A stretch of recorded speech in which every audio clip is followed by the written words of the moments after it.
أعوذ بالله من الشيطان الرجيم. بسم الله الرحمن الرحيم. الحمد لله رب العالمين، والصلاة والسلام على سيدنا محمد النبي الكريم وعلى آله وصحبه أجمعين. اللهم لك الحمد حمدا كثيرا طيبا مباركا فيه ومباركا عليه كما يحب ربنا ويرضى. وبعد. د سرور کائنات صلی الله علیه و آله وسلم ژوند. محترم ورونو، زموږ کیسه دې ځای ته را رسېدلې وه. په دغه وختو کې عمرو بن العاص چې پر هغه خپله عقیده د شرک و، غوښته چې حبشې ته د تجارت لپاره ولاړ سي. نو یې د چرمي شیانو څخه جوړې سوي هدیې او تحفې د حبشې د پاچا نجاشي دپاره ورسره واخیستې. په دغه وختو کې بیا رسول الله صلی الله علیه و آله وسلم عمرو ابن امیه الضمري رضی الله تعالی عنه و حبشې ته ولېږي چې ام حبیبه د ابو سفیان لور و رسول الله صلی الله علیه و آله وسلم ته په نکاح کې. ام حبیبه رضی الله تعالی عنها چې مسلمانه وه او پلار یې ابو سفیان د کوپر رئیس او د مکې مکرمې مشر و. دغه ام حبیبه رضی الله تعالی عنها د خپل میړه عبید الله ابن جحش او نورو مسلمانانو سره حبشې ته په هجرت تللې وه، او عبید الله ابن جحش هلته په حبشه کې مړ سو. یا په بل روایت کې وایي چې عبید الله ابن جحش اسلام پرېښاوه او نصراني سو. څرنګه چې ښځه یې ام حبیبه رضی الله تعالی عنها مسلمانه وه، نو یې دا پرېښود. په هر حال یا یې میړه مړ سو یا نصراني سو، او ام حبیبه رضی الله تعالی عنها یوازې پاته سوه. د هجرت په حال کې د بل په وطن کې میړه او سرپرست نه لري. نو رسول الله صلی الله علیه و آله وسلم په دوه سببه غوښته چې دا په نکاح کې. یو دا چې د دغه نکاح په سبب ابو سفیان د دې پلار چې د قریشو مشر دی ممکن و اسلام ته تشویق سي، او بل دا چې دغه مسلمانه ښځه په حبشه کې بې سرپرسته نسي پاته. نو رسول الله صلی الله علیه و آله وسلم دغه عمرو ابن امیه الضمري رضی الله تعالی عنه حبشې ته ولېږي چې ام حبیبه رضی الله تعالی عنها و رسول الله صلی الله علیه و آله وسلم ته په نکاح کې. نو عمرو ابن امیه او عمرو ابن العاص دواړه په یوه وخت کې حبشې ته ورسېده. عمرو ابن العاص چې د رسول الله صلی الله علیه و آله وسلم قاصد په حبشه کې ولیدی، نو یې په زړه کې دا فکر پیدا سو چې عمرو ابن امیه رضی الله تعالی عنه اسیر ونیسي او مکې مکرمې ته یې ورسره بوځي. کم وخت چې عمرو ابن العاص د هدیو او تحفو سره د نجاشي و مجلس ته ورغلی، نو یې نجاشي ته وویل چې دغه عمرو ابن امیه ما ته را تسلیم که چې مکې ته را سره بوځم. نجاشي په قهر ورته وویل ته غواړې چې د هغه چا قاصد په لاس درکم چې و هغه ته ناموس اکبر راځي، یعنی جبریل علیه السلام ورته راځي؟ عمرو ابن العاص چې مشرک و او د آسماني ادیانو معلومات نه و ورسره، په تعجب کې سو. ویل څنګه ناموس اکبر ورته راځي؟ نجاشي و عمرو ابن العاص ته وحی په تفصیل سره وروښولې چې وحی څه شي دي او پخوانیو انبیاو ته څنګه او د چا په واسطه سره نازلېدې، او اوس و رسول الله صلی الله علیه و آله وسلم ته څنګه نازلیږي. د وحیو او انبیا علیهم السلام په باره کې دونه تفصیل او معلومات ورکړه چې د عمرو ابن العاص اسلام خوښ سو او مسلمان سو. ورونو ښه متوجه سئ، د عمرو ابن العاص اسلام یا مسلمانېده د حبشې د پاچا د نجاشي په واسطه وه. دا هم الهي قدرت دی. د عربو څخه یو نفر، بلکې د اهل مکې او قریشو څخه یو نفر د یوه حبشي په واسطه ایمان راوړي او مسلمانیږي. دا د عمرو ابن العاص رضی الله تعالی عنه د اسلام راوړلو قصه وه. او بیا چې عمرو ابن العاص رضی الله تعالی عنه مکې مکرمې ته ولاړی، څه موده وروسته یې مدینې منورې ته هجرت وکړي او د رسول الله صلی الله علیه و آله وسلم سره یې بیعت وکړي چې د دغه واقعیت تفصیل به په وروسته کې پر خپل وخت درته بیان سي. چې د عمرو ابن العاص رضی الله تعالی عنه هجرت او بیعت د مکې مکرمې تر فتح د مخه وه. او ام حبیبه بنت ابي سفیان دې ته چې کم وخت د رسول الله صلی الله علیه و آله وسلم د طرفه مرکه وسوه، نو په دغه نکاح کې د دې وکیل د دې د اقرباو څخه یو نفر و چې نوم یې خالد ابن سعید ابن العاص او د رسول الله صلی الله علیه و آله وسلم وکیل عمرو ابن امیه الضمری رضی الله تعالی عنه او هغه څوک چې د نکاح خطبه وویل او نکاح یې وتړل د حبشې پاچا نجاشي و. د ام حبیبه رضی الله تعالی عنها مهر 4000 درهمه کښېښول سو او د نکاح مهماني هم نجاشي جوړه کړه. دا د ام حبیبه بنت ابي سفیان سره د رسول الله صلی الله علیه و آله وسلم د نکاح قصه وه. د رجیع د اوبو غمجنه واقعه. ورونو، د هجرت د 4 کال د سفر په میاشت کې ورسول الله صلی الله علیه و آله وسلم او مسلمانانو ته یوه زړه دردونکې واقعه پیښه سوه چې د سیرت او تاریخ په کتابو کې د فاجعه ماء رجیع په نامه سره یادیږي. چې هغه واقعه داسې وه: د عربو 2 قبیلې چې د عضل او قاره په نامه سره یادېدې، دغه قبیلې اسلام دښمنې قبیلې وې او دا یې اراده وه چې پر مدینه منوره حمله وکړي. څرنګه چې دغه قبیلې لوی او قوي قبیلې نه وې، نو یوازې دوی نسوای کولای چې پر مسلمانانو حمله وکړي. نو یې د هذیل و قبیلې ته نفر ولېږل چې موږ غواړو چې پر مسلمانانو حمله وکړو، نو تاسې هم په دغه جنګ کې زموږ کومک وکړئ. د هذیل قبیلې ویل: یا مسلمانان قوي دي، دوی زموږ مشر او سردار خالد ابن سفیان زموږ په مابین کې ووژي، موږ حمله نه پر کوو. مګر هو، که مسلمانانو پر تاسې حمله وکړه، هغه وخت بیا موږ ستاسې کومک کوو. اوس نو د عضل او قاره قبیلې نسي کولای چې یوازې دوی پر مسلمانانو حمله وکړي. مګر هلته بیا د هذیل قبیلې وعده ورسره کړې ده: که مسلمانانو حمله در باندې وکړه، موږ مو کومک کوو. نو اوس د عضل او قاره د قبیلو افراد داسې کارونه کوي چې مسلمانان مجبوره کړي چې پر دوی حمله وکړي. نو یې څه وکړه؟ 2 نفره یې رسول الله صلی الله علیه و آله وسلم ته ولېږل چې دغه ډلې په ښکاره سره ایمان راوړي او هلته په مدینه منوره کې د مسلمانانو سره ژوند کوي، لمنځونه کوي او په ظاهره مسلمانان دي. بیا یې رسول الله صلی الله علیه و آله وسلم ته وویل: یا رسول الله، که زموږ سره یو 2 نفره ولېږې چې هلته زموږ قوم ته اسلام او قرآن وروښوي، شاید زموږ قوم هم مسلمانان سي او موږ دغه ستا نفرو ته جوار یا امان ورکوو چې څوک به تکلیف او آزار نه ورکوي. د نبی الرحمه علیه الصلاة وسلام هم امید پیدا سو چې ممکن د عضل او قاره قبیلې هم ایمان راوړي او دغه نفرو هم و اصحاب کرامو ته جوار ورکوي او په امان کې دي. نو یې 6 نفره یا په بل روایت کې 10 نفره د خپلو اصحاب کرامو څخه د دوی سره ولېږل چې دغه نفر هم ټوله د قرآن مجید حافظان وه او د دوی مشر یې عاصم ابن ثابت رضی الله تعالی عنه مقرره کړي. کم وخت چې په لار کې و دغه قبیلو ته ورنږدې سوه، نو یې د رجیع د اوبو سره واړول. د رجیع اوبه د هذیل د قبیلې اوبه دي چې د جدې او رابغ په مابین کې وې. دغه د مسلمانانو ملګرو خلقو د هذیل د قبیلې یو کلی په خبر کړي چې و هغو ته بنو لحیان ویل کېده. مسلمانان په بېغمه زړه سره ناست دي چې ناببره لښکر پر راوګرځېدی او دوی یې محاصره کړه. مسلمانان فقط 6 یا 10 نفره دي او د کفارو ډله د 10 نفرو څخه او د کفارو ډله د 100 نفرو څخه زیات دي. دوی ویل: هغه عهد او امان. کفار وایي: نه عهد سته نه امان، تسلیم سي. د مسلمانانو سره هم اسلحه سته، مګر شمیر یې نسبت و کفارو ته ډېر لږ دی. نو ویې لوړې ته وختل او ویل: نه تسلیمیږو. کفار ورته ویل: موږ عهد او وعده در سره کوو، که تاسې تسلیم سئ موږ ستاسې یو نفر هم نه وژنو. عاصم رضی الله تعالی عنه ویل: زه خو د کافر په امان هیڅ کله نه تسلیمیږم او نور کښته کېږم. او تر هغو یې جنګ ورسره کاوه تر څو چې عاصم رضی الله تعالی عنه د 6 نورو ملګرو سره د غوښې په ویشتلو په شهادت ورسېده.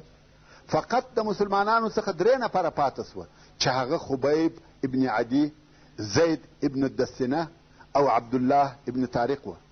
کفارو بیا عهد او وعدې ورکړې، ویل: که چیرې تاسې تسلیم سئ موږ هیڅ تکلیف نه در کوو. نو دغه درو نفرو په خپل مابین کې سره وویل چې موږ 3 نفره نسو کولی چې د پوره لښکر سره وجنګېږو. په جنګ کې مو مرګ حتمي دی او که ځانونه تسلیم کو شاید دوی د خپلې وعدې سره موافق امان راکړي. نو دغه 3 نفره تسلیم سوه. اوس چې د هغه لوړې څخه ورکښته سوه کفارو د دوی په تړلو شروع وکړه. عبدالله ابن طارق رضی الله تعالی عنه وویل دا خو یې اول غدر. نو یې په جنګ شروع وکړه. دا نفر یې هم شهید کړي. زید او خبیب یې وتړل او مکې مکرمې ته بوتله. هلته یې پر قریشو خرڅ کړه. مګر د مخه تر دې چې کفار ولاړ سي دوی غواړي چې د عاصم رضی الله تعالی عنه سر پرې کړي او د ځانه سره یې مکې مکرمې ته یوسي. دا ولې؟ ورونو که ستاسې په یاد وي د احد په غزا کې د کفارو د بیرغ اخیستونکي 2 نفره دغه د عاصم د طرفه ووژل سوه. هغه دوه ورونه چې د کفارو بیرغ یې پورته کاوه عاصم رضی الله تعالی عنه د هغو د خور سلافې په حضور ووژل. او سلافې وویل که هر چا د عاصم سر راته راوړي د سر په کوپړۍ کې به شراب وچښم او سر به و هغه سړي ته په سرو زرو ورډکم. نو کفار اوس غواړي چې د عاصم سر پرې کړي او سلافې ته یې د هغه انعام د اخیستلو دپاره وروړي. خو دلته بیا یو بل کیفیت هم و. هغه دا چې عاصم رضی الله تعالی عنه په پخوا کې چې دی په مدینه منوره کې و قسم کړی و چې والله زه به په ټول عمر مشرک ته لاس ور نه وړم او نه به مشرک پرېږدم چې ما ته لاس راوړي. او پس له دغه قسمه څخه نه بیا ده مشرک ته لاس وروړی و او نه مشرک پرې ایښی و چې ده ته لاس وروړي. اوس مشرکان غواړي چې د ده سر یوسي. مګر الله جل جلاله هغه د ده قسم د ده تر مرګ وروسته ورپوره کوي. هغه داسې چې دونه غلبوزې راغلې لکه یوه اوریځ او د عاصم رضی الله تعالی عنه د جسد پر شاوخوا ګرځي. دونه ډیرې غلبوزې وې چې کفار د دغه غلبوزو په واسطه هیڅ نسي کولای چې د عاصم رضی الله تعالی عنه و جسد ته ورنږدې سي. د الله جل جلاله د لښکرو څخه یو لښکر د دغه نیک سړي د جسد حفاظت او ساتنه کوي. کفارو هر څه کوشش وکړي مګر غلبوزو نه پرېښول چې ورنږدې سي. د عاصم رضی الله تعالی عنه بدن یې د دوی څخه ساتي. کفار ویل تر ماښامه پورې صبر وکړي چې شپه سي غلبوزې ځي ځکه غلبوزې په شپه کې نه ګرځي. اوس چې شپه نږدې کېږي باران شروع سو او تر ماښامه دونه باران وسو چې سیلونه وبهېده. یو لوی سیل د عاصم رضی الله تعالی عنه پر جسد ورغلی او هغه یې یوړی. کفارو هر څه کوشش وکړي چې د عاصم رضی الله تعالی عنه جسد را وګرځي مګر سیل دونه لوی او قوي و چې څوک ورنږدې کېدلی نسي. سیلاب د عاصم رضی الله تعالی عنه جسد تر ډېر لرې ځایه پورې یوړی او بیا د سیل په مابین کې شخ او ورک سو. ځای هم چاته نسو معلوم چې چیرې شخ کړه سو. نو ځکه عاصم رضی الله تعالی عنه ته دفین الله او دفین الملائکه ویل کېږي. یعنی چې الله جل جلاله یا ملائکو شخ کړی دي. حضرت عمر فاروق رضی الله تعالی عنه به ویل الله جل جلاله د عاصم رضی الله تعالی عنه قسم د ده په ژوند او د ده په مرګ کې ورپوره او وفا کړي. اوس نو د کفارو سره فقط 2 نفره بندیان پاته سوه چې یو یې زید ابن دثنه دی او بل یې خبیب ابن عدی رضی الله تعالی عنه دی. دغه 2 یې مکې مکرمې ته ورسول او هلته یې پر قریشو خرڅ کړ. زید ابن دثنه رضی الله تعالی عنه صفوان ابن امیه رانیوی چې د خپل پلار هغه چې په بدر کې وژل سوی و په بدل کې یې ووژني او د وژلو دپاره یې تر حرم د باندې تنعیم ته بوتی. د زید رضی الله تعالی عنه د وژلو و نندارې ته ابو سفیان د قریشو رئیس وروتلی و. ابو سفیان و زید رضی الله تعالی عنه ته وایي یا زید په دې راضي یې چې محمد صلی الله علیه و آله وسلم ستا پر ځای زموږ سره بندي وای او هغه ستا پر ځای وژل سوی وای؟ زید رضی الله تعالی عنه وویل والله هیڅ مې نه ده خوښه او نه راضي یم چې محمد صلی الله علیه و آله وسلم ته دغه اوس پر هغه خپل ځای چې دی علیه الصلاة وسلام هلته دی زوس په جګ سي او زه خلاص سم. یعنی د ځان په مرګ خوښ یم نه دا چې په رسول الله صلی الله علیه و آله وسلم زوس جګ سي. ابو سفیان ویل والله ما داسې څوک نه دی لیدلی چې پر خپلو ملګرو دې دونه ګران وي لکه محمد صلی الله علیه و آله وسلم چې پر خپلو اصحابو ګران دی. او بیا یې زید رضی الله تعالی عنه شهید کړي. مګر خبیب ابن عدی رضی الله تعالی عنه د حارث زامنو رانیوي، ځکه حارث د بدر په ورځ د خبیب رضی الله تعالی عنه د طرفه وژل سوی و. اوس د حارث زامنو غوښته چې د خپل پلار په بدل کې ووژني.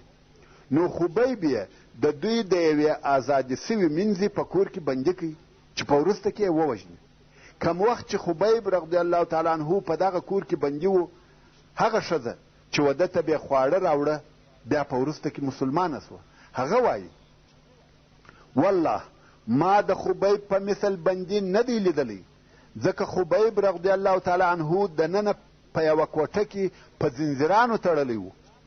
خو زه چې به دغه کوټې ته د خوړو د وروړلو دپاره ورغلم، په والله ما به لیدل چې وده ته به انګور پراته وه او د دغه انګورو واشکې به دونه لوی وه لکه د سړي سر.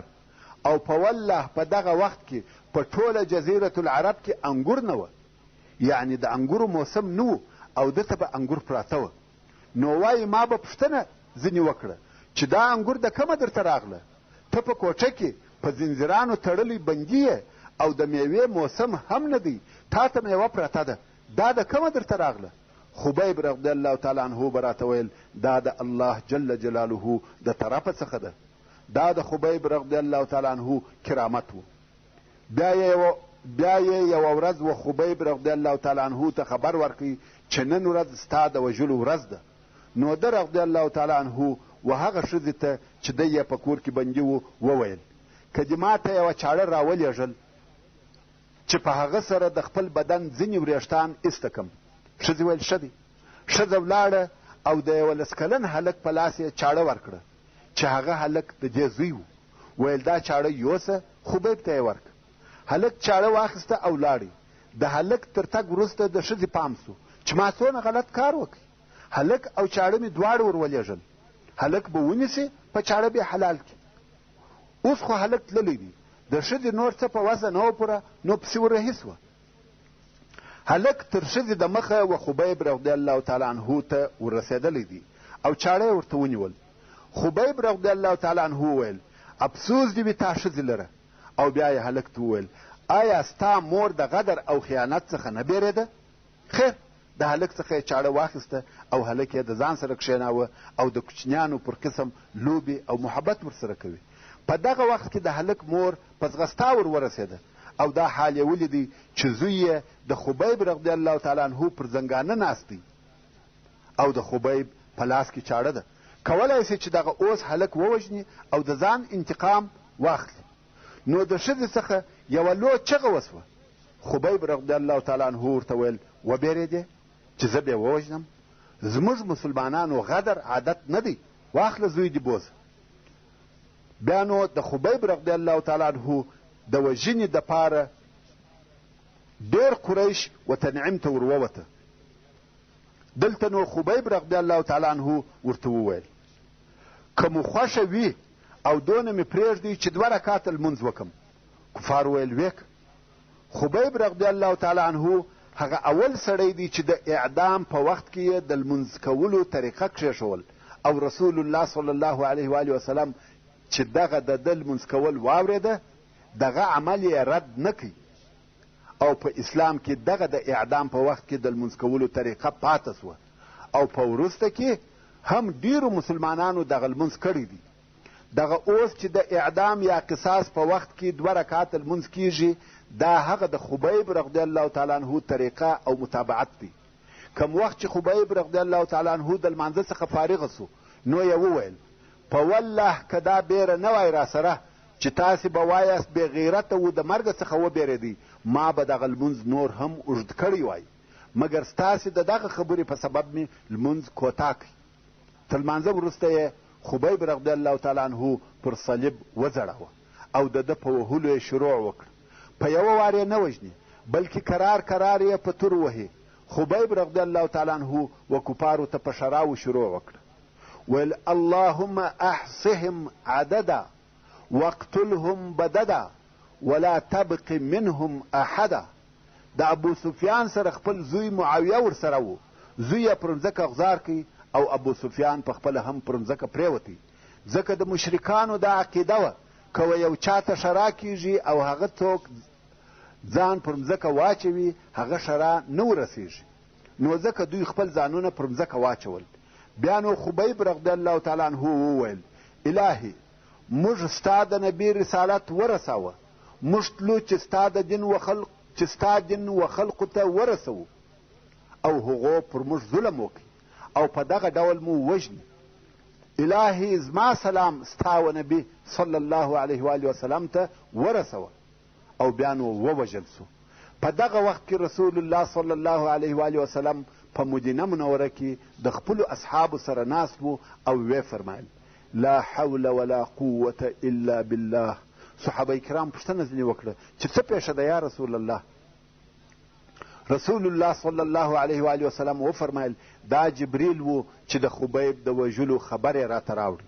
ورونو دا د خبیب ابن عدي رضی الله تعالی عنه درجه او مقام و چې جبریل علیه السلام د آسمانه څخه مځکې ته راځي او د خبیب رضی الله تعالی عنه د وژل کېدو خبر ورسول الله صلی الله علیه و آله وسلم ته راوړي. د بئر معونه فاجعه په عین دغه میاشت کې چې دغه د رجیع د اوبو دردناکه حادثه پیښه سوه، یوه بله غمجنه واقعه هم پیښه سوه چې تر هغه اولې حادثې ډېره غمجنه او دردناکه وه، چې دغه واقعه د سیرت په کتابو کې د بئر معونه په فاجعه سره مشهوره ده. او د هغې واقعې خلاصه داسې ده: عامر ابن مالک چې په ملاعب الاسنه سره مشهوره و او د بني عامر د قبیلې چې په نجد کې واقع و مشر او سردار و رسول الله صلی الله علیه و آله وسلم ته راغلی چې د اسلام عقیده او احکام ځینې واوري. پس له هغه څخه چې قرآن او د اسلام احکام یې واورېده اسلام یې خوښ سو مګر مسلمان هم نسو، نه رد کوي نه قبول. نو یې رسول الله صلی الله علیه و آله وسلم ته وویل یا محمد صلی الله علیه و آله وسلم که د مسلمانانو یوه ډله په نجد کې و بني عامر ته راولېږې چې اسلام او احکام یې ورته بیان کړي او ستا دین ته یې دعوت کړي، زه امید لرم چې هغه به قبول کړي او که زما قوم و اسلام ته داخل سو زه هم د هغو سره یو ځای مسلمانېږم. رسول الله صلی الله علیه و آله وسلم وفرمایل چې زه پر خپلو اصحابو د اهل نجد څخه بیریږم. هلته نورې قبیلې سته چې د اسلام او مسلمانانو دشمنې دي. عامر ابن مالک ویل ستا اصحابو ته زه جوار ورکوم که هر چا ستا پر اصحابو تیری او تجاوز وکړي ګوا پر موږ بني عامر یې تیری وکړي. په دغه جوار د رسول الله صلی الله علیه و آله وسلم اطمینان حاصل سو، نو یې د خپلو اصحاب کرامو څخه څو نفره و بني عامر ته د لیږلو دپاره اختیار کړ. اوس نو د نفرو په شمیر او عدد کې دوه روایته دي، څوک وایي 40 نفره وه، څوک وایي 80 نفره وه، خو د 80 نفرو روایت صحیح دی. او رسول الله صلی الله علیه و آله وسلم د دغه 80 نفریزه ډلې مشر منذر ابن عمر رضی الله تعالی عنه وټاکي. دغه 80 نفره ټول د قرآن کریم حافظان و او په مسلمانانو کې علما ډېر صالحه او د شرف خاوندان و.